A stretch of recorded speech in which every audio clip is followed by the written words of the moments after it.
Olá, irmãos, boa noite, paz do Senhor Jesus. Vamos dar início a mais um culto em nome do Senhor, amém?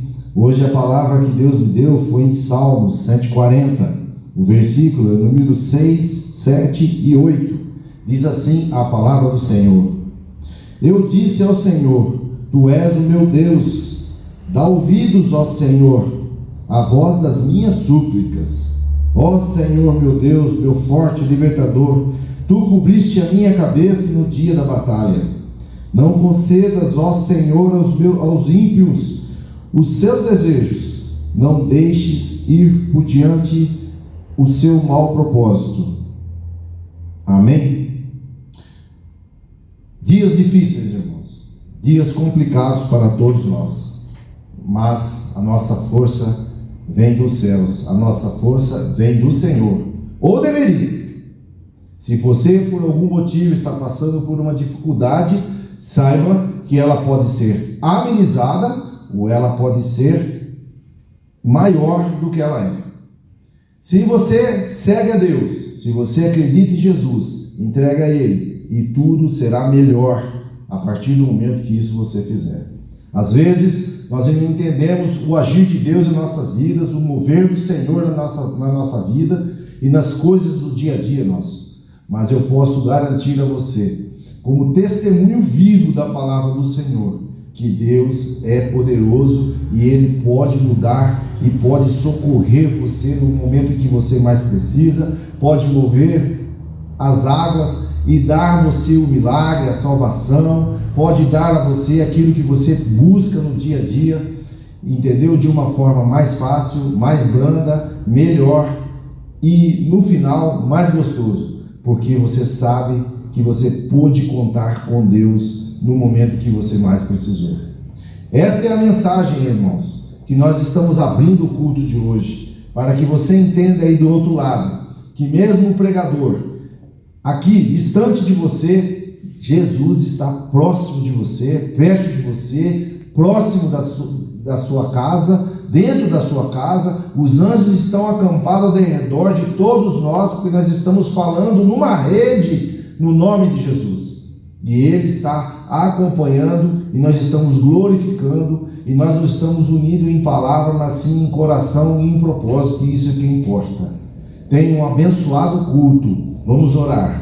Senhor Deus e amado Pai, nos colocamos em Sua presença mais uma vez, ó Deus. Nós aqui e os irmãos, cada um em sua casa, no trabalho, onde estão ouvindo essa mensagem. Que o Senhor chegue a eles, ó Senhor, através do pregador desta noite, através da palavra escolhida, que o Seu Espírito venha sobre o pregador e fale com o Seu povo através dele. Deus bendito e amado, eu quero colocar ao Senhor todas as angústias, todos os problemas, todas as provas, tudo aquilo, Senhor, que o Seu povo tem passado lá do outro lado, que o Senhor possa vir de uma forma sobrenatural agir na vida deles, dar a eles graça, dar a eles, Senhor, cura, libertação, dar a eles, Senhor, um propósito para resolver, ó Deus Pai, os problemas que eles têm. Deus bendito, aqui na taça de oração, que o Senhor abençoe todos os pedidos e que o Senhor acompanhe, Senhor, neste momento, aqueles que estão lá do outro lado também pedindo ao Senhor, que os pedidos sejam ouvidos por Ti, porque sabemos que se o Senhor ouvir e se mover a nosso favor, tudo será resolvido. Quero pedir ao Senhor que o Senhor abençoe, ó Deus Pai, os dízimos e as ofertas, aquelas do gasofilácio e aquelas que foram depositadas na conta da igreja, porque no mundo tudo parou, menos as contas, ó Deus Pai. Nós sabemos os compromissos e queremos pedir ao Senhor que o Senhor nos abençoe, que o Senhor abençoe aqueles que puderam fazer e aqueles mais ainda, Senhor, aqueles que até agora não puderam, porque nós sabemos que não é por falta de vontade, ó Deus, e sim por falta de condições. Pedimos ao Senhor que abençoe-os a todos, ó Deus Pai, para que todos possam contribuir e assim cumprir com aquilo que a Sua palavra diz. Esta é a nossa oração, pedindo ao Senhor que nos abençoe neste momento, em nome do Seu Filho Jesus. Amém. Graça e paz, irmãos, mais uma vez louvando a Deus pela oportunidade de ministrar ao vosso coração a palavra do Senhor. necessidade, que ela venha falar contigo, te ensinar, te confortar, te exortar e te edificar. Amém? Vamos lá? Palavra do Senhor no livro de 1 Samuel, no capítulo 9, é quando acontece o primeiro encontro de Saul e Samuel. O verso 3 diz assim: E aconteceu que as jumentas de Quis, pai de Saul, extraviaram-se, e ele disse a Saul: Chame um dos servos e vá procurar as jumentas. Amém? O pai de Saul pediu que ele fosse procurar as jumentas, e eles não estavam encontrando. Eles já haviam procurado pelos montes de Efraim, pela região de Saísa, mas eles não estavam encontrando. Então alguém sugeriu que eles procurassem um homem de Deus, o vidente que havia naquela região, que talvez esse vidente pudesse dizer a eles onde estavam as jumentas do pai de Saul. E aí no capítulo 17, nós vemos no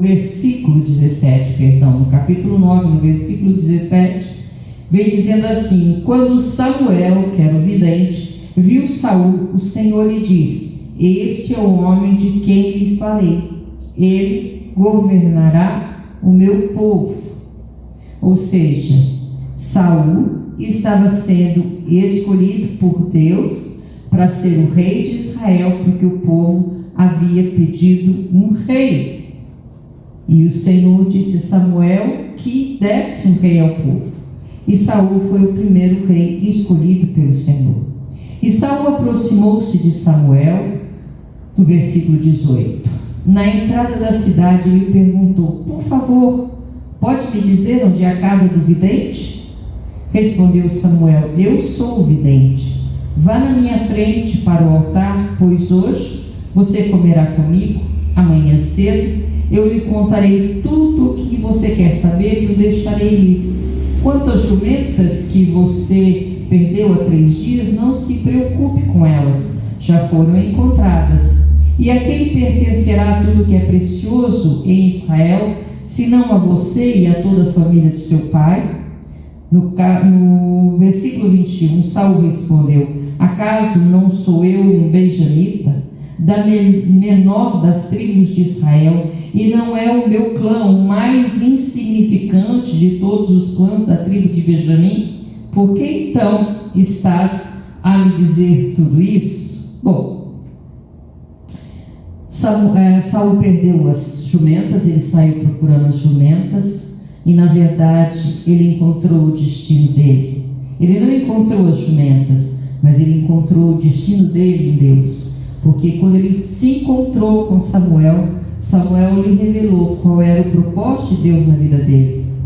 E Saul, já demonstra aqui que ele era um homem muito inseguro, um homem que não entendia a sua identidade, um homem que, apesar dele ser um homem bonito, um homem que chamava atenção, um homem mais alto que todos, porque diz que todos ficavam na altura do ombro de Saul. Saul era um homem grande, mas era um homem inseguro, era um homem cheio de complexos.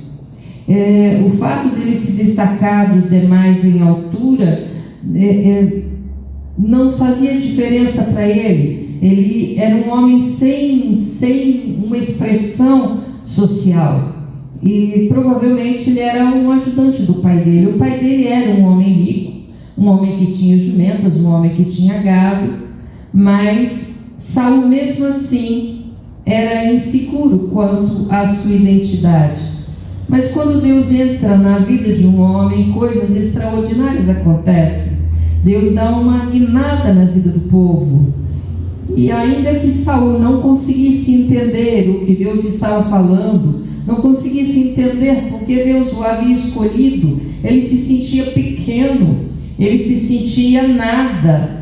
Como pode Deus me escolher? Mas quando Deus quer pegar uma pessoa daqui de baixo e colocar lá em cima, Ele faz. Assim como quando Ele quer pegar uma pessoa lá de cima e trazer aqui para baixo, Ele faz. Porque uma palavra de Deus, uma unção de Deus e coisas extraordinárias acontecem na vida das pessoas, porque Ele é Deus. Ele escolhe quem Ele quer. Talvez você seja como Saul, talvez você não entenda porque Deus te escolheu, porque Deus te chamou, para que Deus te escolheu, para que Deus te chamou. Talvez você seja tão inseguro quanto Ele, quanto ao teu chamado, mas uma coisa eu tenho que te dizer: Deus sabe o que Ele está fazendo. Se Deus se importasse que a tribo de Benjamim era a menor das tribos, Ele poderia escolher a tribo de Rúben, que era a maior delas. Ele não precisava escolher alguém de Benjamim. Ele tinha uma Israel toda, ele tinha 12 tribos para escolher alguém. Mas Ele achou por bem escolher Saul, Ele achou por bem me escolher, Ele achou por bem te escolher. E não compete a nós questionarmos isso. Bom, mas a verdade é que Saul era um homem inseguro quanto à sua identidade. E várias coisas podem deixar alguém inseguro quanto à sua identidade. Uma família desestruturada, processos de rejeição pelo qual a pessoa passou, uma condição financeira inferior às demais. Sabe, tem pessoas que guardam marcas do tempo que estava na escola e a amiguinha tinha a caixa de lápis de cor que ela sonhava ter, mas ela nunca teve. Então ela se sente alguém inferior por conta disso. Ou alguém que sofreu com um pai alcoólatra e sofreu a opressão disso dentro de casa, então ele se sente uma pessoa inferior por conta disso. Ou alguém que viveu uma infância com pais rígidos e teve dificuldade de lidar com isso e se sente inferior por conta disso. E muitas vezes demoram a entender que em Jesus nós somos filhos amados, independente da nossa condição social, independente da nossa condição financeira, independente do nosso nível cultural. No reino de Deus, tanto faz. Deus não olha isso, Deus não se apega a isso. Para Deus tanto faz se você estudou no Notre Dame ou se você estudou numa escola pública. No reino tanto faz se você vem de uma família de nobres ou de uma família de pobres. Se você mora numa mansão ou se você mora num kitnet, não há esse tipo de distinção no reino de Deus. Mas há muitos Saúls com crise de identidade dentro do reino de Deus. E a nossa identidade é uma só, para todos, para o rico, para o pobre, para o magro, para o gordo, para o feio, para o bonito, é uma só, filhos de Deus. Saul se sentia pequeno demais aos seus olhos, só porque ele era da menor tribo? Ou será que isso era a desculpa que ele arrumou porque se sentia pequeno demais? Deus não se importava com isso. Foi Deus que escolheu a menor tribo de Israel, talvez para mostrar, e provavelmente para mostrar que a grandeza era dele e não de uma tribo. Talvez para mostrar que a grandeza era dele e não de um homem, e não de uma tribo, e não de uma nação. A grandeza sempre foi dele, a glória sempre foi dele, a honra sempre foi dele. E sabe o que eu amo, o que eu mais amo na igreja? É saber que na igreja todos se nivelam. Ainda que os homens não ajam assim muitas vezes. Eu digo a igreja espiritual, não estou dizendo a igreja terrena, porque essa é falha, mas na igreja espiritual todos se nivelam. Você pode ser o bambambam lá fora, na igreja você é ovelha.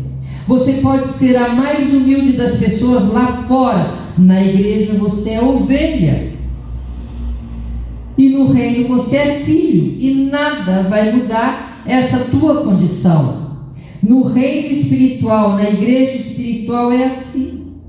Quem coloca dúvidas no nosso coração é Satanás. Quem tenta roubar de nós essa identidade de quem nós somos em Deus é Satanás. Quem tenta nos convencer de que nós não somos filhos é Satanás, mas ele é o pai da mentira.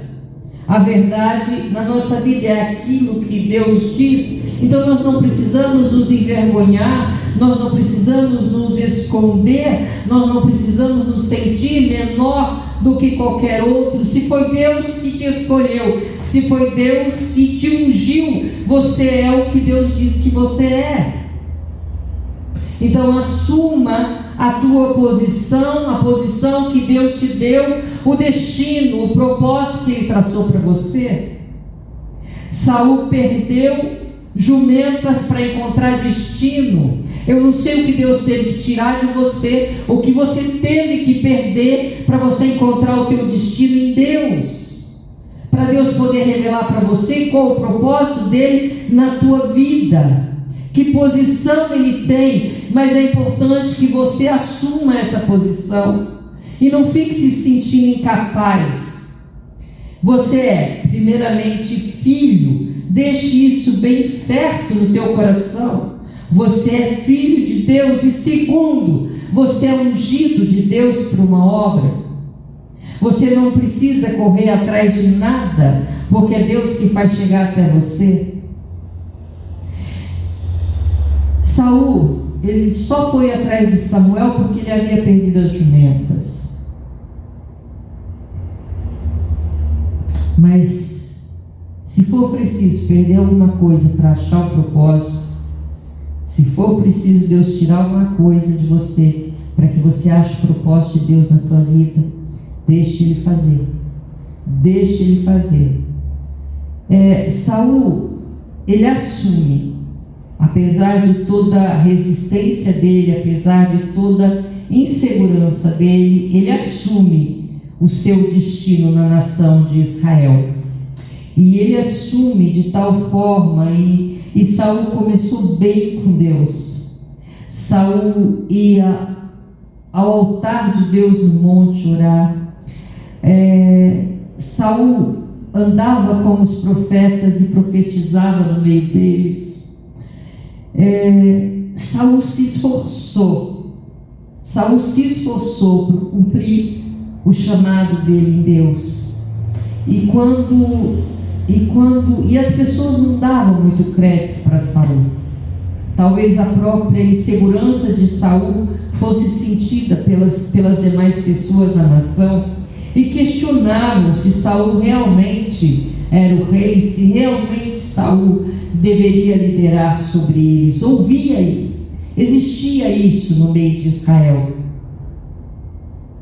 E quando Naas, o amonita, ele ataca o povo em Jabes-Gileade para escravizar esse povo, para fazer esse povo pagar tributo para eles, para arrancar os olhos do povo, Saul se levanta cheio do Espírito de Deus em defesa dos seus irmãos.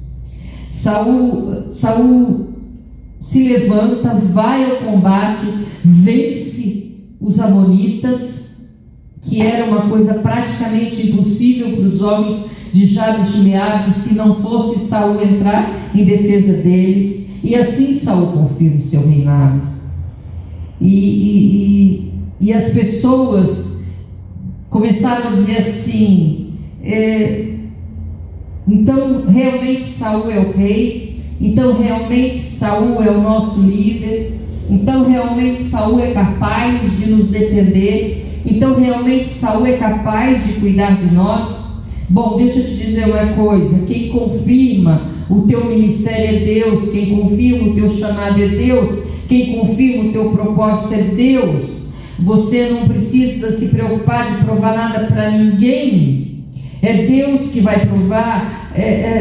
As pessoas talvez possam duvidar de você. Quantas vezes eu ouvi o que ela acha que ela está fazendo, o que ela pensa que ela está fazendo, onde é que ela quer chegar. Eu não sei, eu vou chegar onde Deus me levar, eu vou fazer o que Deus me mandar fazer, é só isso. A partir daí é com Deus, quem confirma é Deus, quem faz é Deus.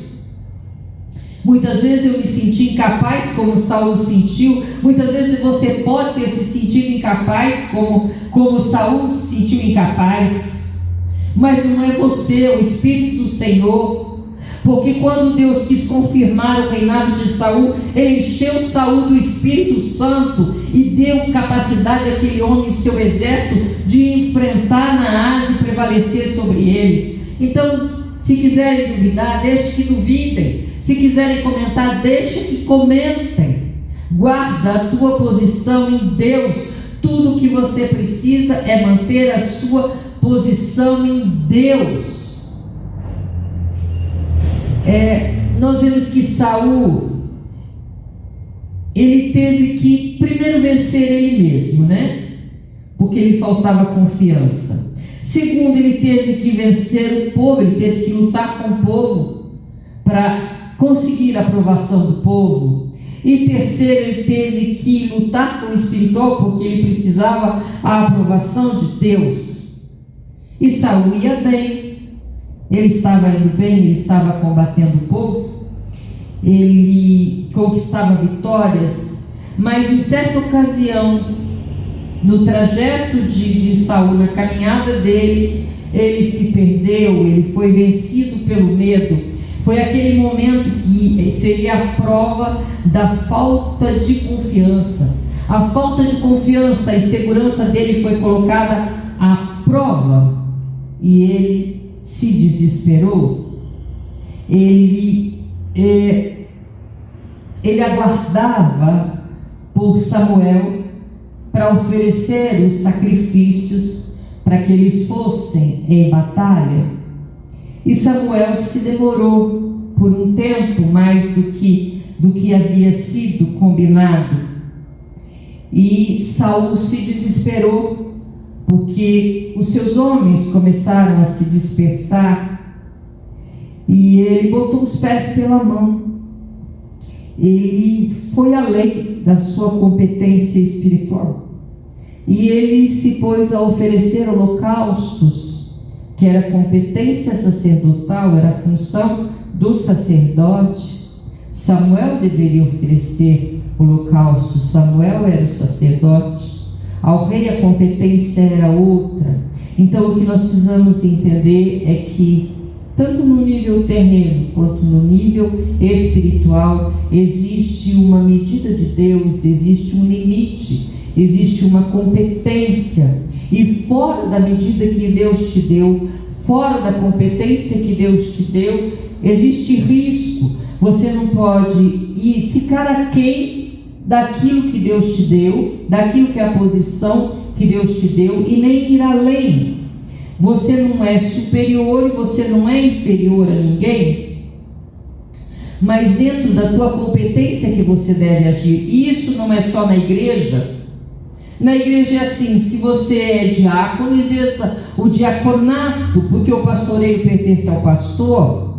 No teu serviço, se você é supervisor, você deve trabalhar dentro do limite do supervisor que a empresa te colocou, e nunca invadir a decisão da gerência. Cuidado, porque avançar o sinal acontece coisas ruins.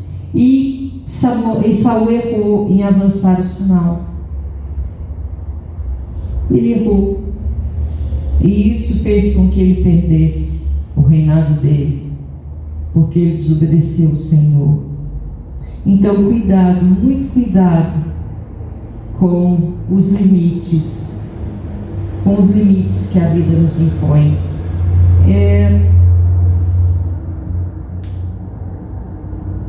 Você pode até muitas vezes se julgar mais capaz que outras pessoas, e eu estou aqui ministrando a palavra, e talvez você esteja ouvindo e pensando: mas eu sei pregar muito melhor que ela.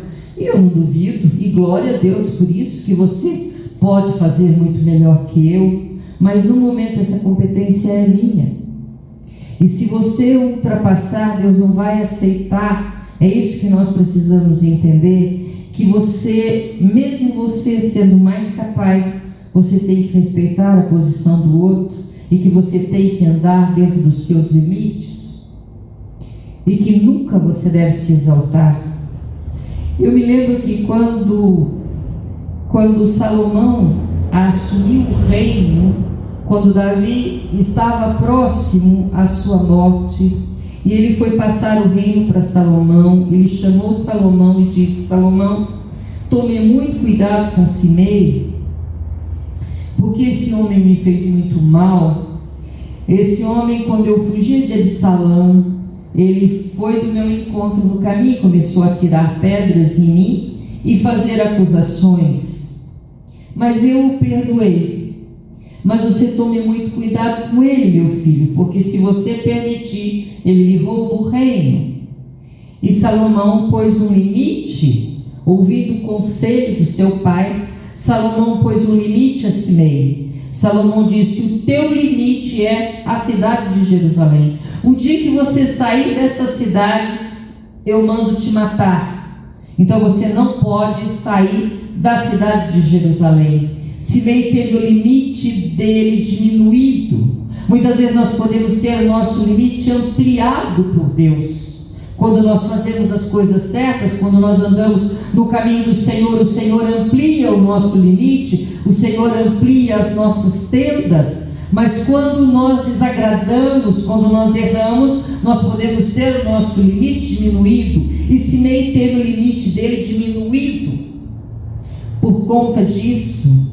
E ele saiu da cidade de Jerusalém e ele morreu por causa disso. Então nós precisamos entender que na nossa casa nós temos uma posição e um limite.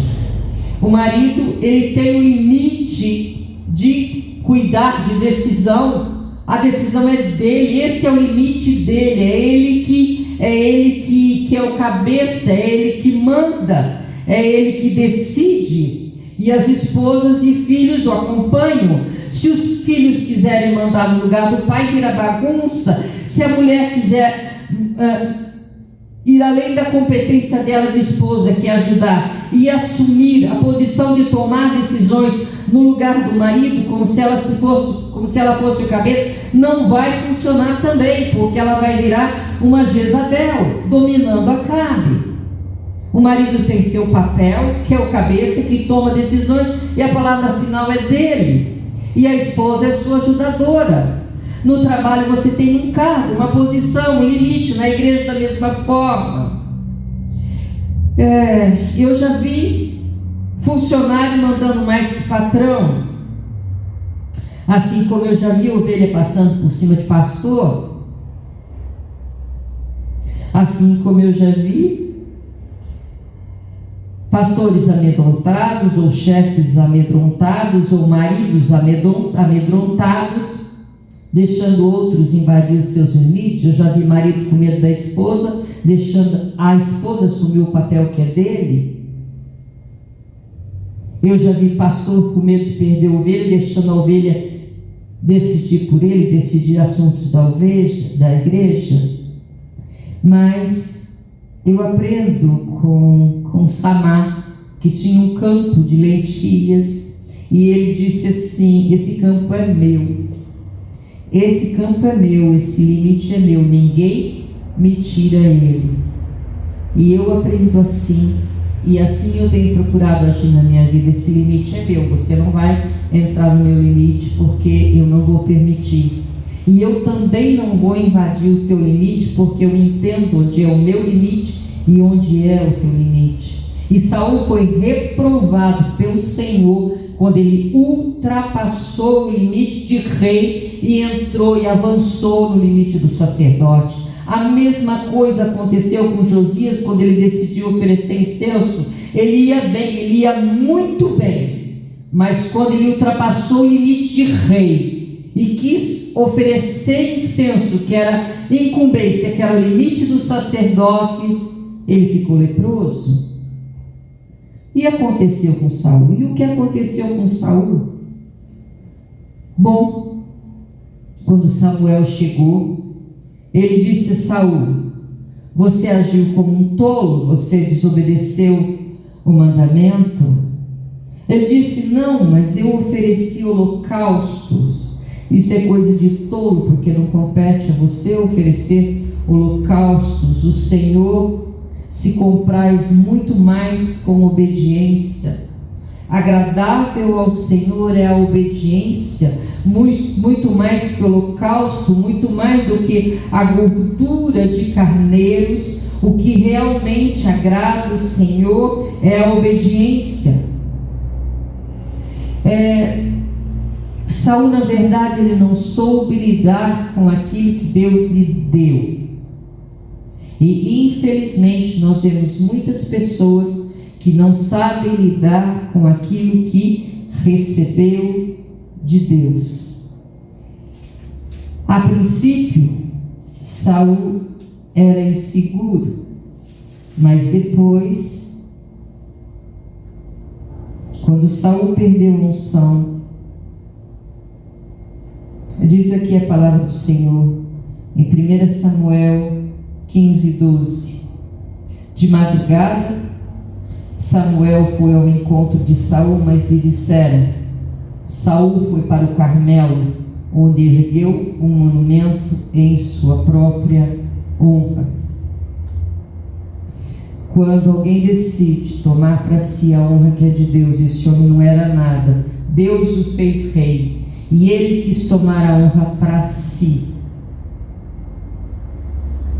E assim eu vejo muitos fazendo. Deus dá alguma coisa para a pessoa e o orgulho lhe sobe a cabeça. A pessoa já está achando que ela é, já está achando que ela pode, já está achando e achando e achando e achando. E ela continua achando, até que Deus venha mostrar para ela. Porque a soberba precede a queda. A soberba tomou lugar no coração de Saul. Primeiro ele não se achava nada, e depois ele se achou muito. Ele se achou tanto, a ponto de levantar um monumento em sua própria honra. Subiu ao seu coração. E esse rei já não se importava, Saul já não se importava mais com Deus. Ele já abandonava a Deus, já não honrava mais a Deus e já buscava honra e glória para si. Quando você pensar que você é alguma coisa e quiser tomar a honra que é de Deus e quiser tomar a glória que é de Deus, o caminho da tua derrota é certo. Ele não era nada, Deus o fez ser. Ele não tinha nada, Deus o fez ter. Mas ele virou as costas para Deus, para buscar honra para si mesmo. A grandeza não é para todos. A grandeza não é para todos. Tem pessoas que vão saber lidar com posição de honra. São pessoas que vão saber lidar com aquilo que recebeu de Deus, por maior que seja, e outras não. Então, guarda isso no teu coração. A grandeza não é para todos, mas se Deus te der grandeza, continue dando glória a Deus, continue dando honra a Deus. A riqueza não é para todos. Guarda o teu coração. Se Deus te der riqueza, guarda o teu coração, para que você não vá buscar a sua própria honra e achar que você conquistou a riqueza com a força do teu braço.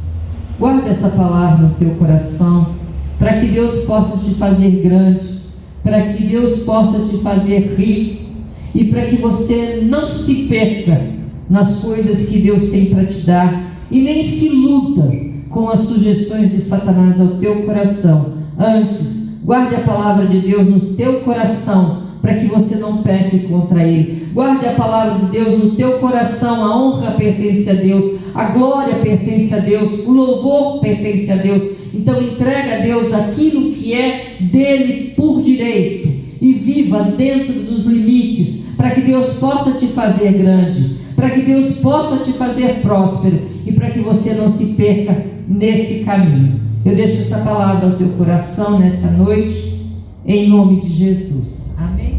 Graças a Deus. Que o Senhor te abençoe, que o Senhor te dê o Espírito do Senhor, traga entendimento ao teu coração da palavra que Ele ministrou, e guarde a tua casa e a tua vida em todas as coisas, para que Ele possa te fazer grande. para que Ele possa entregar coisas grandiosas na tua mão e você seja um fiel depositário das coisas de Deus, sejam elas materiais, sejam elas espirituais, não importa. Tudo que vier à tua mão para fazer, faça de todo o teu coração, como se fizesse a Deus e não a homens. Não se preocupe com os homens, se preocupe em agradar a Deus. Samuel se preocupou com os homens e se perdeu. Se preocupe em agradar a Deus. Quando o teu coração, quando a tua mente estiver voltada a Deus, teu coração estiver guardado no Senhor, você vai andar um caminho de acerto, você vai viver uma vida de vitória. Amém? Estende a tua mão. Quero pedir que o grande amor de Deus, a graça do nosso Senhor e Salvador Jesus Cristo e as mais doces consolações do Espírito Santo estejam sobre a tua vida, e você aí onde você está diz amém, glórias a Deus.